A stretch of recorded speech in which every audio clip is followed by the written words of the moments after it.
If you're ready, I want to welcome everyone. We will be recording this seminar, so I want to welcome you to the CALS SAIGE International Programs International Seminar.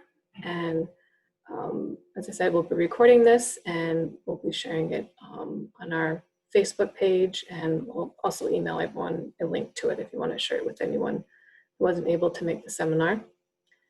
I am Adrienne Tucker. I'm the Assistant Director of the CALS International Programs at NC State. At CALS International Programs, we work directly with our faculty, staff, and students within our college to connect them with any international opportunities. We partner with the CALS SAIGE, which is the Student Association for International and Global Engagement for the College of Agriculture and Life Sciences here at NC State. And CALS SAIGE has been hosting these monthly international seminars going on 5 semesters now. And this is our second one we're doing through Zoom, and we found a perk of it is that we can record it and share it in a wider audience outside of NC State and outside of North Carolina in the US. And today I'm very happy to welcome Hamilton Chiango all the way from Mozambique. I first met Hamilton back in 2019 when he came to NC State as part of the USDA Foreign Ag Service Norman Borlaug Fellowship Program.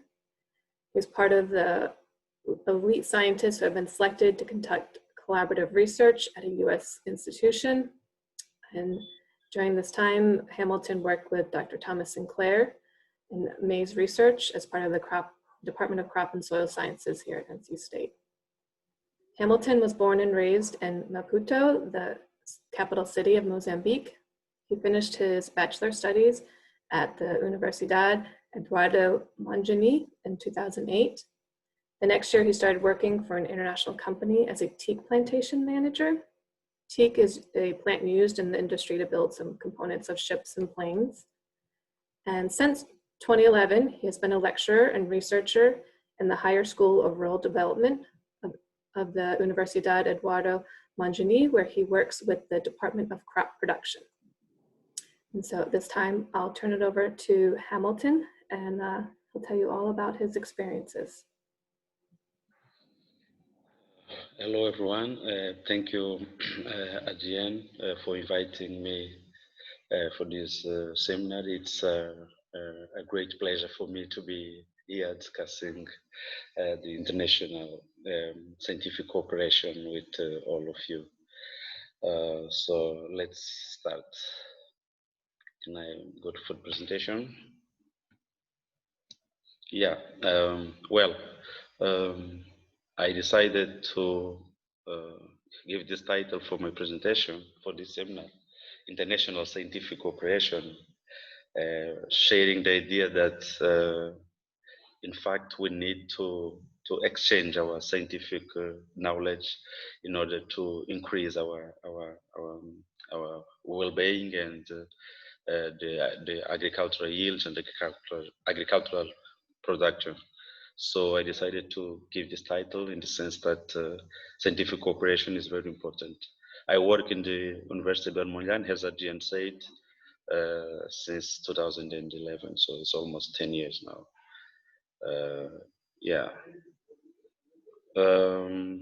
Last year I went to the NC State to perform some research in the lab of Dr. Tom, and I will talk a little bit about that later in this presentation. I would like to start by talking a little bit about my country, where its location, for you to have an idea. I'm not sure if all of you are following the presentation, but if you are following, you can see. I found this world map with the map of Mozambique highlighted in red here. We are in the south of the African continent and close to like some famous countries like Madagascar and South Africa over here. So from here to the USA, it's like a huge distance, but what connects us is science, and I was very happy that I was able to perform some science and get some more knowledge to help my people here in Mozambique. because our main problem here is hunger. So by being trained abroad with experienced scientists, I think we can give more contribution in our country for improving the yields in agriculture here. So that's it. Well, I want to talk a little bit about agriculture here in Mozambique. The main crops we produce here is maize, of course. We have rice, tobacco, sugarcane, cotton, sorghum. We have peanut, which is not here in this list, but we also have a lot of peanut and some other cultures. But I'm highlighting this picture because I work with maize, and in the right panel of this picture, you can see that maize is almost half of the occupies half of the land of the agricultural land in the country. Like if you think in all the cultivated land in the country, half of everything that we produce is maize. So maize is a very important crop here in my country. So this is the crop I'm working with. Well, this is just to show like quickly about the situation of drought in Mozambique. In the left panel, you can see that we have this map with some brown and blue colors. The brown color here represents like countries with which faces a lot of drought problems with very low precipitation all over the world. So you can see that Mozambique here, which is the country here close to Madagascar, is almost like brown all the country. It means that we have very low precipitation levels, which is a problem for the production. So we have to select very good genotypes that can cope with this problem of drought. And the map in the right shows exactly that you can see a lot of red places. The white places are places where there is a little bit like fair precipitation, but the other places with red and stuff is like very, very difficult places to do agriculture because of very low precipitation. So it's a huge problem. Drought is a huge problem in Mozambique. And if maize is the most important crop, then we have like very difficult, a lot of difficulties to to make sure there is food safety for everyone. Well, this is the university where the faculty where I started my journey. This building is like 5 minutes close to where I'm talking to you now. This is the first place where I started my journey, where I did my bachelor degree in forestry engineering in the Faculty of Agriculture of the university. And then after I finished here my bachelor's degree in this Faculty of Agronomy, I went to an international program in Finland to learn a little bit more about some agricultural practices that were important to do my research here and my work in Mozambique. Because here in this university we had a lot of theoretical things at the time. Now we have labs more equipped, but at the time we finished it, we didn't have so much practical work. So I have a lot of theoretical issues, but not that much. And then I decided to go to an international experience in Finland, where I had a lot of very practice work, which is what I like more, doing research in the field or in the lab, which is I like more. And then I had a lot of practicing, a lot of different things here from I visited dairy farms. I had a lot of work in dairy farms. And then here in the left panel, you have a picture where I'm clearing a roadside. Well, we did a lot of different things in agriculture, which I like it. I like it. So we went planting. We did a lot of different studies. The idea here is to expose the student to different things, so for him to pick up what is more interesting for him. So I like this experience. It was about 4 months, and it was my first international experience. And I used this when I came back to Mozambique too, because every time I go abroad, my idea is to bring knowledge, a little bit of knowledge to improve our science here and improve our crop production. Well, after I came back from this experience in Finland, I started working in a company here in Mozambique. This is a very international company called Tectona. This company is owned by some Swedish and some people in the US, which are interested in producing this plant, and then they use the wood for making some components of planes and ships and some other equipment. So I spent here about 2 years, yeah, a little bit, yeah, about 2 years. I was the main responsible for planting. As I told you, I like a very practical work in my daily life and work. So I do a lot of things in the field and in the lab, and my experience started here, working in the field. So here I was working in this company, and you may ask whatever you want to know later about this experience. Well, after that, in 2011, I was already working in the university here in the University, Eduardo Mondlane University. I decided to go again abroad to increase my knowledge in agriculture, and I studied in the Higher Institute of Agronomy in Lisbon. My research focus was the stratification of miscanthus rhizomes. The idea here was to evaluate how the pre-treatments of the rhizomes can be important to boost germination of the rhizomes in the field. So we worked a lot in the lab, simulating different temperatures of conservation of the rhizomes. We store them like in different temperatures, in freezers in the lab, and then we go to the field. We went to the field to plant these different groups of rhizomes and see which one responds better than the other. So it was a very interesting work I did. Yeah, we call it called stratification. Well, I did this with miscanthus, but we can do this with other species and seeds. I didn't use seeds here; I used rhizomes, but you can do it with seeds and other. So it was a very important technique I learned. I didn't know anything about this before I go abroad, so it's very important to go abroad and learn and come back with experience. And yeah, a couple of years ago, like some years ago, I started my PhD studies again. I came back from this master, and then I worked it for 2 years, and then I went back again 2 or 3 years. I went back again to Portugal to start my PhD studies in the same university, but in a different faculty. In master, it was in a, uh, in, a, in, a, in the Institute of Agronomy, but here I'm now doing the PhD in the Faculty of Sciences, which do almost the same thing. It's just a difference of name. Here in the Faculty of Science, they have a lot of more lab work done in the Higher Institute of Agronomy, where you have like both, a combination of both, which is like more a lot of lab work, but at the same time a lot of field work. Here in the Faculty of Sciences, I'm working with maize.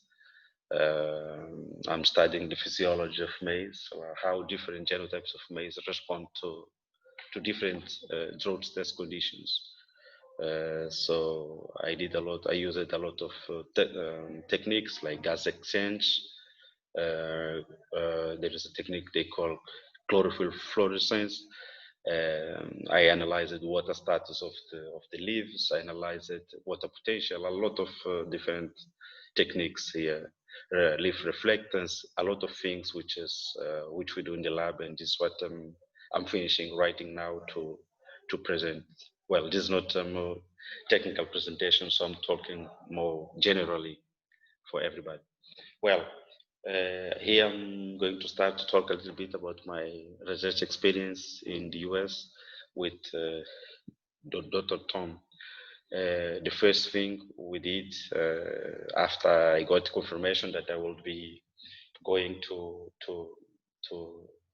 do this research with Dr. Tom was to start from Mozambique, like to identifying which genotypes will be important for me here in Mozambique. Because I don't like to, even if I'm abroad, I don't like to work with things that aren't important for me. I like always to work with things that are very important for my reality here. So I searched to CEMIT, which genotypes would be like of interest for agriculture here, and we have a lot of genotypes here in this list that were developed out of original material from Mozambique, so which is very important. You can see here the entire list. I don't want to bother you with these stuffs, but I just want to let you know that we did this work before we go there. Me and Professor Tom, we discussed a lot about these genotypes, and then with the help of Dr. Jim Holland, we did this request of the seeds, and then I arrived in the US at the same time because we had the problem that I could not take seeds from Mozambique to the US. I had a lot of discussions here with people, and they told me because you can spread diseases and a lot of infestations in the US, so it's better not to take any seed from here. So we tracked the seeds through CIMIT.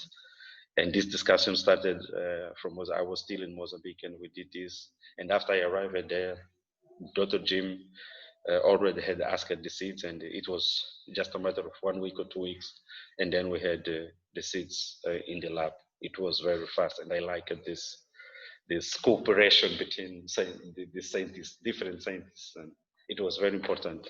And this shows the strength of cooperation between nations, between scientists. You cannot do anything alone. If you think you can do things alone, it's better not to do anything, because in science that doesn't work.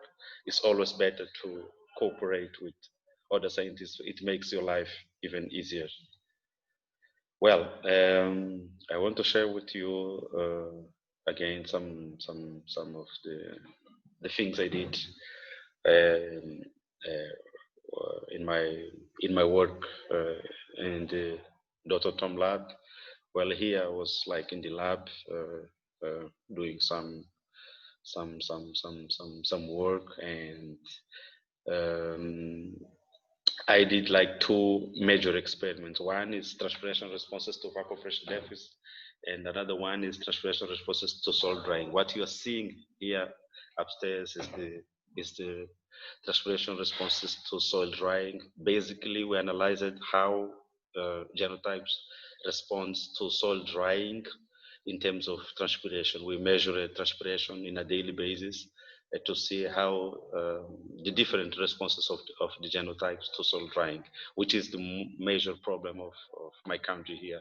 We produce maize, but we have a lot of drought here, so we wanted to see how which genotypes called cope better with this problem of drought, and then select those genotypes as potential genotype for further developments and use here in my country. And here below, in the right below, is like the experiment we did in the lab, where we simulate different evapotranspiration deficits, and then we see how plants respond in terms of transpiration, if they lose more water or not. This is important because, as you may know,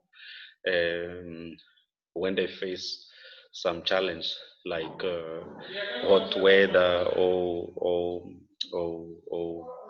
the dryness of the soil, they close the stomata to prevent the loss of water by transpiration. So what we are seeing here is which genotypes close the stomata to save their water, and to which extent. I will show that in graphs later. So this is what we found regarding the transpiration responses to evapotranspiration deficit. There are genotypes which respond linearly. In the right, you have a genotype which is CML. CML stands for CIMIT maize lines. I just pick one among a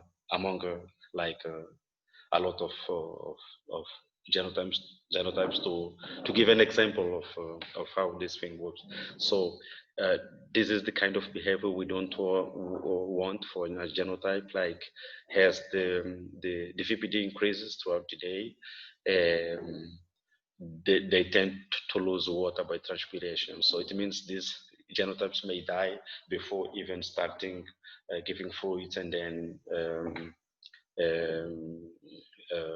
having like corn and this stuff. So this is not what we want.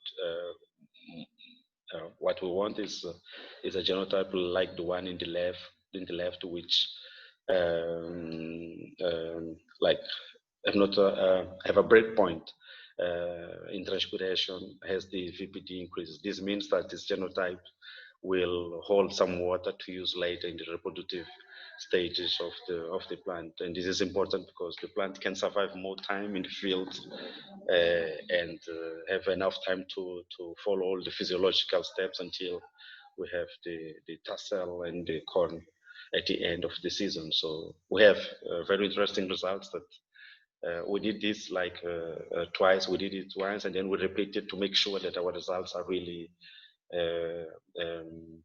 what we found in the first test. So to make sure that what we are saying is really a fact. So we repeated the experiment, and we found the same results for the genotypes for almost most of the genotypes. So we selected the ones with this response in the left, which means that they may be more useful in the field for corn production than the ones that tend to lose water in a linear way, which is I'm showing in the right. So here I picked some examples of the results of the experiments we did regarding soil drying, and the logic is the same. The difference here is that we don't have like linear responses, but we have a genotype in the left which close the stomata in a very higher fraction of transpiration of soil water. So it means this genotype in the left, if you see here, is 0.6, and then this one is 0.3 or something. The one with 0.6 means that holds more water to use later in the growing season than the one in the left. So this difference, this is what we're testing to see which one responds this way and which one we can select to advise, crop producers to implement and increase their yields. The most important objective here is to improve the yields in terms of corn production, to reduce, like as I said in the beginning, there's a hunger in the country. So if we have genotypes like the one in the left, which we found in our experiments, it's a very promising genotype for use in the field and improve the yields. Well, the outcomes of this research, as I said before the beginning, was a paper that we finished. I think we finished it in the end of July, writing the paper, showing this, discussing this, all these results, and we submitted this paper, and we are waiting for the reviewers to tell us something about it. But I'm 100% sure it will be accepted. Thank you for listening, and this is what I prepared for you. But before I finish and we start the discussion, I'd like to emphasize that for us here in Africa, it's very important to have this training abroad, because I didn't know about any of these things before I go abroad. From the things I studied in Lisbon, and the things I studied in the US. I knew about these experiments in soil drying a little bit. I was a little bit familiar with that, but not that much with the VPD experiments, and they are a little bit more technical than the soil drying. So it was very important to be there and learn. As I said, I like doing things in the lab or in the field other than just talking. And it was very important to have this knowledge, because now I can spread here the knowledge, and the ultimate goal here is to improve our yields in maize. So I think it was very important. It was a time well spent in the US learning all these techniques. So if it is to keep this cooperation, the most important thing for me is to keep the knowledge transfer from very experienced scientists to less experienced scientists. I'm sure I'm one of the few people in Mozambique which have some knowledge in these techniques. So the idea now is to spread more these techniques in order that people can benefit from these, and at the end of the day, we reduce the hunger problem in Mozambique. So let's keep cooperation, and the session is open. Thanks, Hamilton. You had quite a few sound bites in there. I love that, keep the cooperation, and how you talked about every time you go abroad, you bring back a little bit of science and knowledge to Mozambique. Lots of good sound bites. We can open up to questions here. You can either put them in the chat, or you want to do like Jose did, you can unmute yourself and ask a question. Jose, did you have a question? Hello. Oh, Stella, go ahead. Okay. Good morning to everyone, and good afternoon to Hamilton. I'm from Mozambique, so I know that's good afternoon over there. I'm from Mozambique, and I'm doing my doctoral degree here at NC State in horticulture science. And okay, before the pandemic, this was supposed to be my last semester here to defend in this semester at NC State, but because of the pandemic, I had to go over until next semester. And I know drought is important in Mozambique because I'm also working on drought. My degree is also on drought.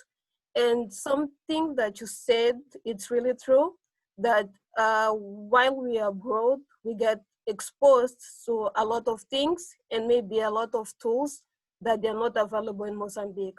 So I used to work in Mozambique. I work in EIM. So I know the tools that we have available in Mozambique. And when we go abroad, then we don't have all those tools. And you were exposed to some of those tools here in NC State. And I believe that also you were exposed to those tools in Lisboa.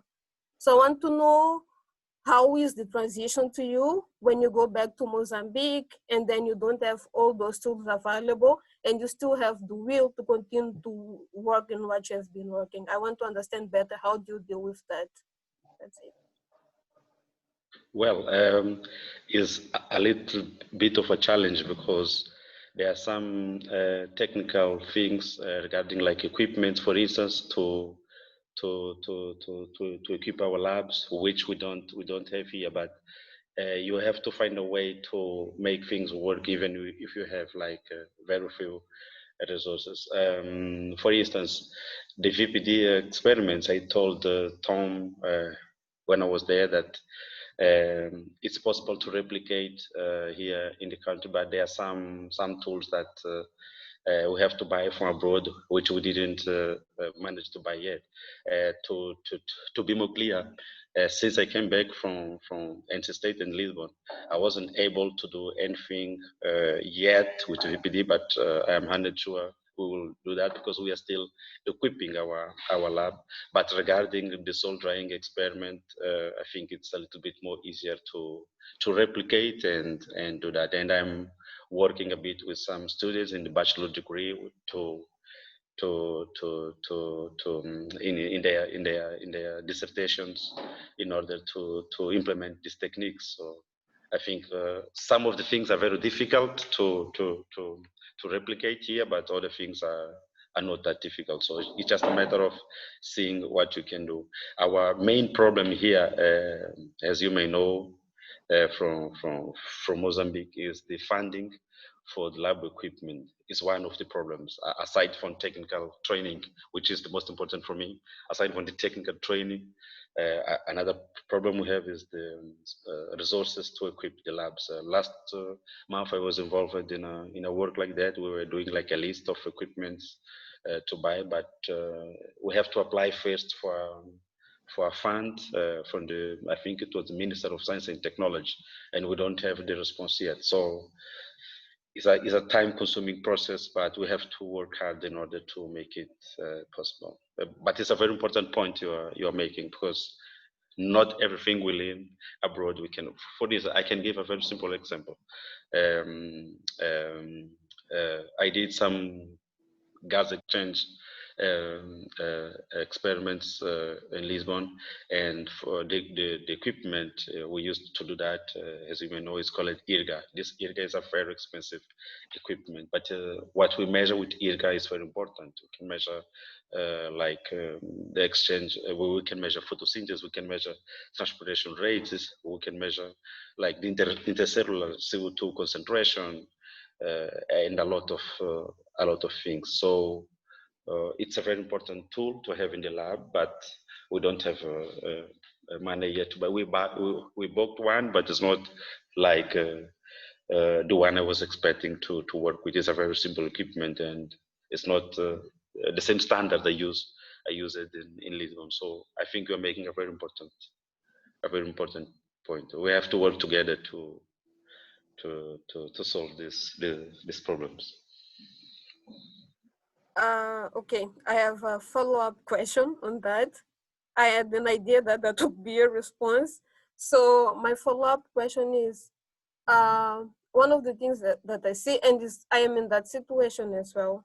It's not because I'm talking about something that's not, I don't know what I'm talking about. We get exposed, but then we go back, we don't have the tools. I think, have you explored, for example, have you been trying to explore collaborations that actually all these experiments, they take place in Mozambique, because it's a collaboration anyways. Even if you work with abroad institutes, it's a collaboration, a way to run these experiments in Mozambique in a way that at least some of the equipments that they needed, they can then be part of the institution. Let's say from EIM, have you been trying to explore any of those options or not? Yes, I didn't do that now, but I think like 3 years ago, I went to the EIM here in Maputo about 2 times and asked about. I wanted some how can I say, some training for our students with regard to seed handling. Like, I mean, the pet treatments we do before we plant them. So I went to the EIM with my students, and I mentioned them from EIM, from UAM, and I wanted collaboration from them, and they were like very cooperative in that regard. There are a lot of tests, like pre-germination tests they do there, and I asked them to help, and they did that. The same thing we can do with the techniques I'm talking about now.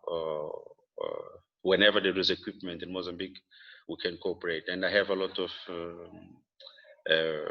friends all over the country. So if I get to know there is an equipment over there, I can ask for help. And even last year, we wrote a project to the Minister of Science and Technology, in which we involved the biotechnology lab of the university and then another university in the north of Mozambique, in order to have these different competencies of the labs. In the biotechnology, we wanted to do some gene expression experiments, and then in my unit at UAM, we will do like the field work, and then some of the other field work we will do in the other province in Nampula. So I tried some of this cooperation before, and we have to continue doing that, because as I said in the beginning, you are nothing if you think you can do everything alone in science. So it's always important to cooperate. But another important thing is that if you go abroad and learn things, you should not go back and be closer to your institution and don't talk with people abroad. If I have any problem here, I can talk with Dr. Tom. I did that. I was in Lisbon, for example, running my experiment. I had a lot of problems with soil. I had some difficulties to find soil there, and we asked about different possibilities of soils to conduct our experiment. It must be like a loam soil for the experiments I was conducting. So I asked about that, and he explained what would happen if I use this kind of soil instead of another one. So this kind of collaboration is always important, regardless of where you are. You have to, if you had a previous contact with a renowned scientist in that field, you have to continue working with these people abroad to help you in conducting your science. So let's work together. Okay, thank you. Thank you, and I wish you success over there in NC State. I'm defending next semester. I was supposed to defend this semester. I just had a delay because of the coronavirus situation. Thank you, Okay. anyway. Thank you. Hamilton. This is Karen Utrecht. Can you hear me? Yes, yes. Hi, I'm so glad to be able to hear your presentation. I don't know if you know, I'm the program manager from USDA's Borlaug Fellowship Program. Okay. I certainly remember working on your program and the efforts to get you here and working with North Carolina State. An excellent presentation. Thank you, Adrian, and for setting this up. This is wonderful. I think we'd like to replicate this with other universities and fellows. As she said, you've made some excellent sound bites, comments about your training and your program. I love the way you answered these questions with regard to, you know, not having maybe the labs, but we have to start somewhere, and we certainly, I think, have selected a very, very strong leader in you, Hamilton.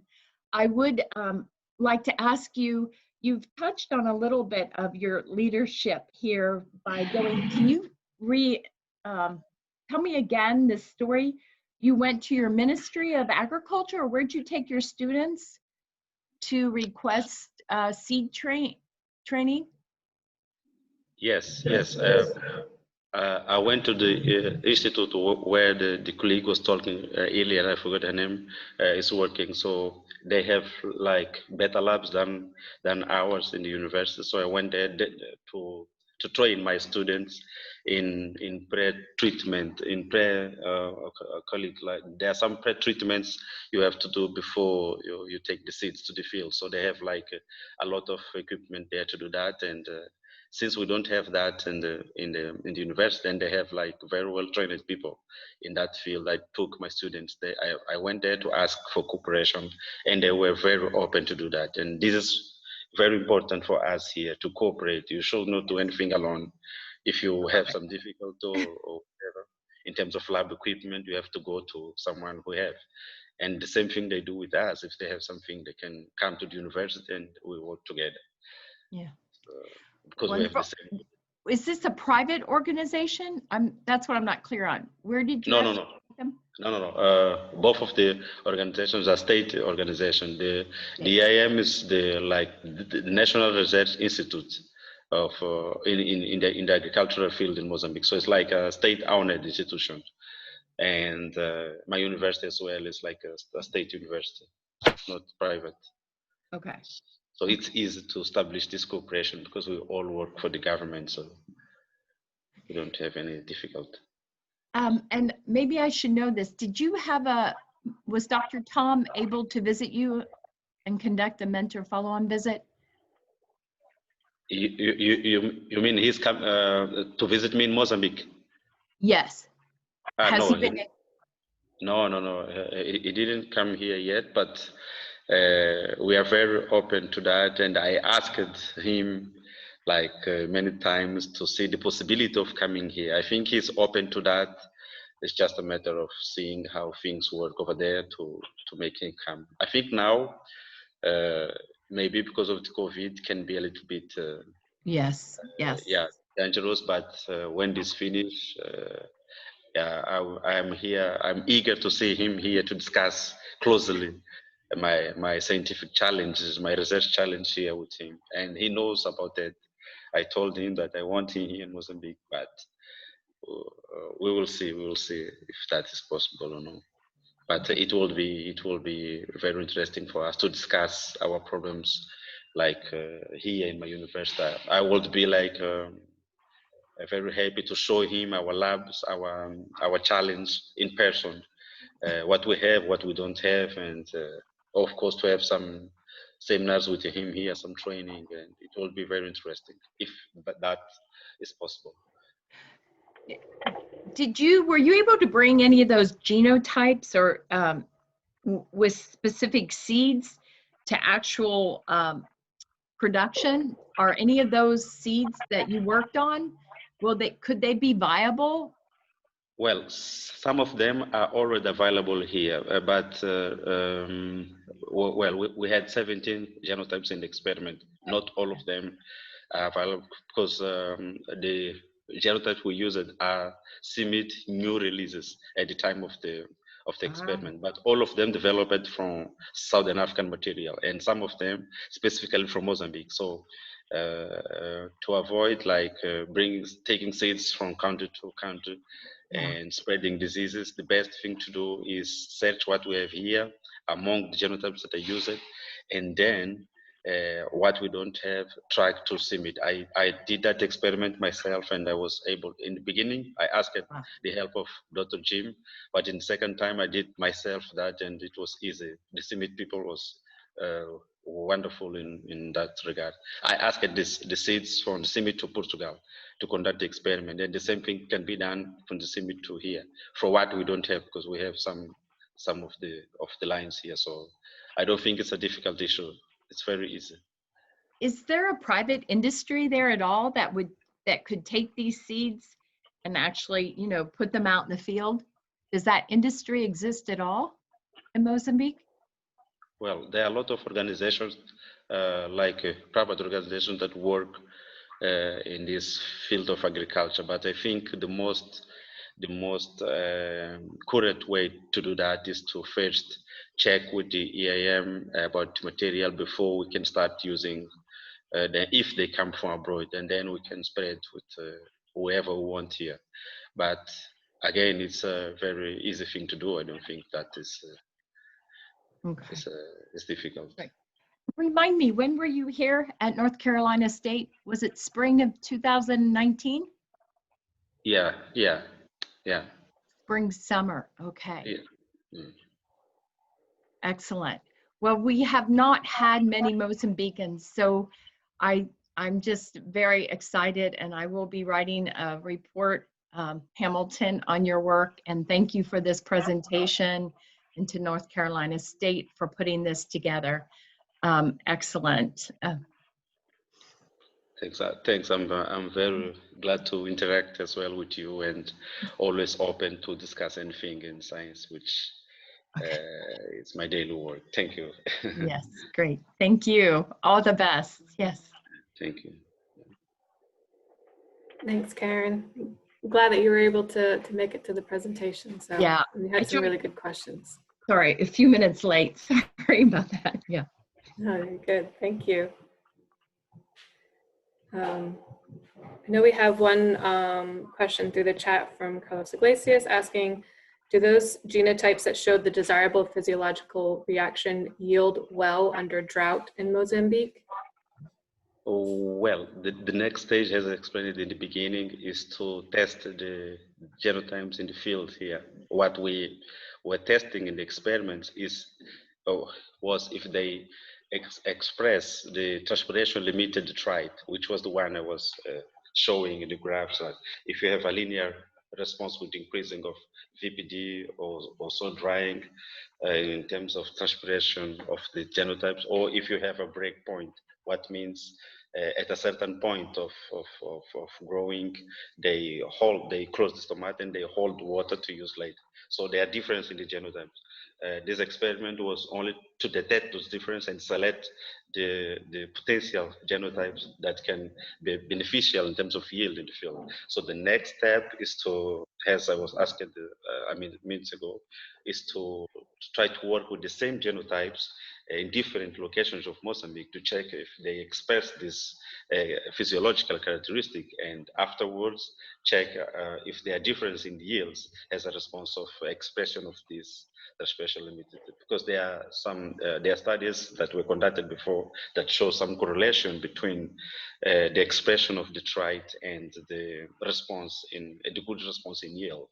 So it's a very important question that he's making. And yeah, this is the next step of the research. That was a very good point. Thanks. Are there any more questions? What are your future plans, Hamilton? Where are you? What are you working toward at this point? This is Karen. Are you looking toward being a professor at the university? Where do you see yourself now in 5 to 10 years? Well, what I planned for myself is to work in the university and be a scientist in my field of research. So I think I'm still in the beginning of my career, and I have to continue improving my research skills and continuing doing this. I think I would like to be like Dr. Tom in the next in the next year. Want to have like as much knowledge as he has and help this country in terms of improving maize yields and at the end of the day reducing hunger in this country. So I see myself as a great scientist if time will in the future. So I don't see myself doing like different things in the future, but we never know what will happen. But my dream is to continue working in science here in my university where I'm working now. So yes, wonderful, wonderful. Yeah. I visited your university at Mulanda. I don't know if I'm saying it correctly, in 2009, I believe. And that's when we was our first introduction to our first Borlaug fellows from Mozambique. So I would love to come back and see how much has changed, and hopefully you've been able to add to your research capabilities and classrooms. And yes. Which campus exactly did you visit? I think the campus nearest to Maputo, the picture you showed, I recognize. Yeah, the main, would you call that the main campus? Yes. This is exactly where I'm talking from. I am here in the main campus in Maputo. Yeah, we unfortunately did not get out in the field at all. But. Okay. From here to the field, you have to travel a little bit, like 20 kilometers. It's not that far. Because here we are in the city center. The buildings are in the city center, and we have to go like some 20 kilometers away to start seeing some agricultural things. But we have a lot of things to show, in your next visit. Yeah. I know one more question. Have you, Adrian, communicated at all with our post in South Africa that covers, or have you worked with our local person at the embassy, Hamilton? Have you?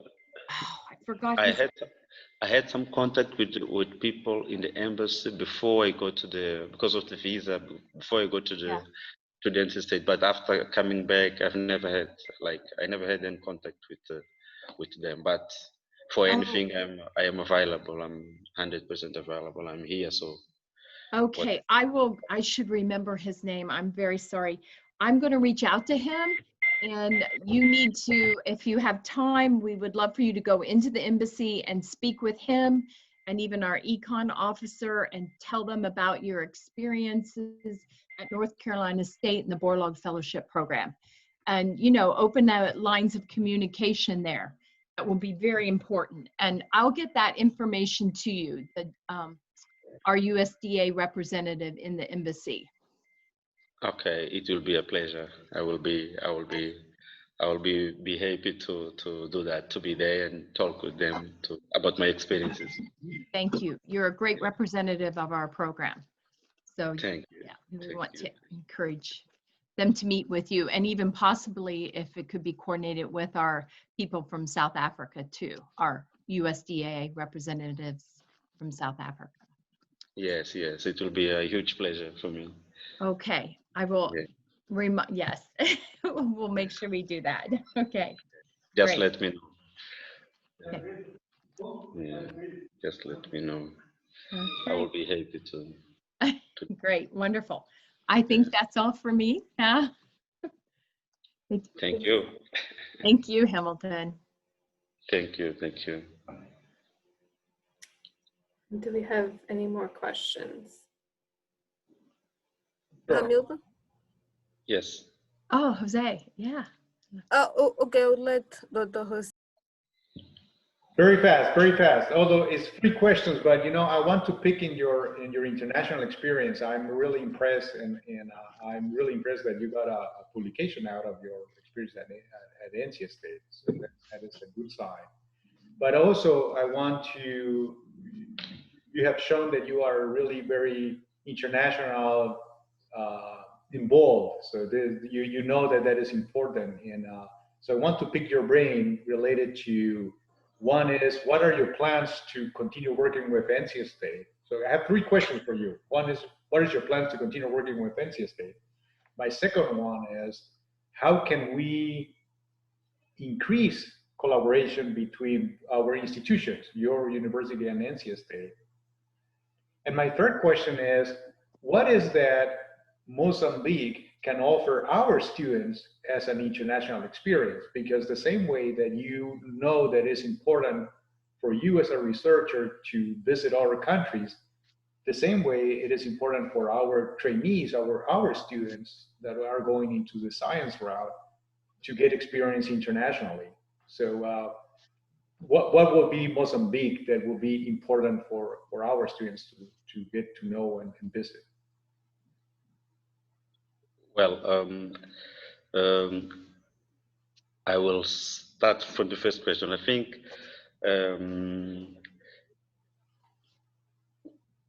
I want NC State to still continue cooperating with us, because I found there very experienced people in terms of research, and it's always necessary. As I gave an example in the beginning, that I was conducting a research in Lisbon and I had some doubts about some stuff, and then I sent an email to Dr. Tom, and then he answered very quick. He gave me a very quick response on what I should do at that time and what I should not do to have good results. Even though I was far away from him, I got this support. So this kind of cooperation with NC State is always necessary, and I will always demand that from the NC State to keep this cooperation. And if they want something from us in terms of they want to know about something about genotypes, about drought, whatever, I am 100% available here as well to share this knowledge. Even my research results here, I can share with NC State. And the other important point is that I can ask for NC State, if that is possible, is that I will be doing my research here, but we have a lot of difficulties in terms of publishing. There are a lot of issues with funding publications, etc. If there is a possibility of NC State keeping helping us in that way, I think it will be important. Regarding the students or the people from NC State coming to getting some benefits from this cooperation, I think we shall do the same thing as I saw in a different program. I went to Finland some years ago, in 2008, and it was they call it the North-South program, in which there are students going from Mozambique to their universities, as I did. They get some knowledge, they're trained, and there are some people from Finland coming to Mozambique to do their thesis, their whatever issue that they're interested in, and we support them in everything here in our country. So it's a real exchange between the two institutions. So we can do that with NC State.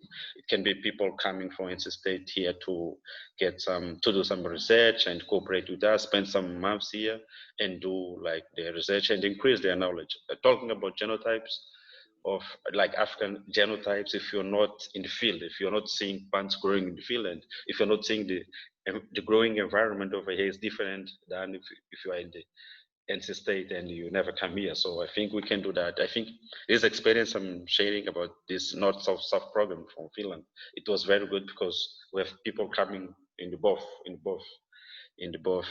ways. So you have a lot of people coming here doing research, and we do the same with, and we keep this cooperation. And the same thing I want for the NC State. I forgot about the second question. So the second question is, how do you see extending this collaboration to other of your colleagues with NC State? So you are kind of an ambassador now. So yes. How can you what will be the mechanism that you can help us and help your colleagues to extend that collaboration and opportunities? Well, the first thing I did was to ask them to join us today in this presentation to get to know a little bit more about the work here. But I'm not sure if they are here with us or if they are busy working, because this week we have a lot of examinations. There are a lot of people working. I'm not sure if they are here, but I invited them to come here and to share this experience. I think this is the first step of involving them in all this work we did together. The second thing I can do is by sharing the scientific results and discussing them, and maybe in the next forum we can try to do a more open presentation with all my colleagues working in the crop department specifically, because as I said in the beginning, if you have knowledge and you don't share, or if you work alone, you are doing nothing. So it's always good to have all the people together. So everything I'm doing here with NC State, they know, and I share everything. So even the paper that we submitted, I will be sharing with them. And whoever colleague with interest in this topic is always available. I'm always available to work with them and to expose them to this NC State cooperation. And now I'm talking to you from a building, from a different building from our building. So the people in this building, they already know that I'm talking with you. This is a way to spread information about this cooperation that we have. So there are many things we can do over here to expose the other people to this work together with NC State. And in case of a visit from a person from NC State, like Dr. Tom or the person, he will be working with all the staff here to spread all this knowledge. So I think it's not just for me, it's for all of us. And we will do our best to involve everybody in this cooperation, and not only me. That's it. Thank you, Hamilton. I really appreciate that. Yeah, thank you.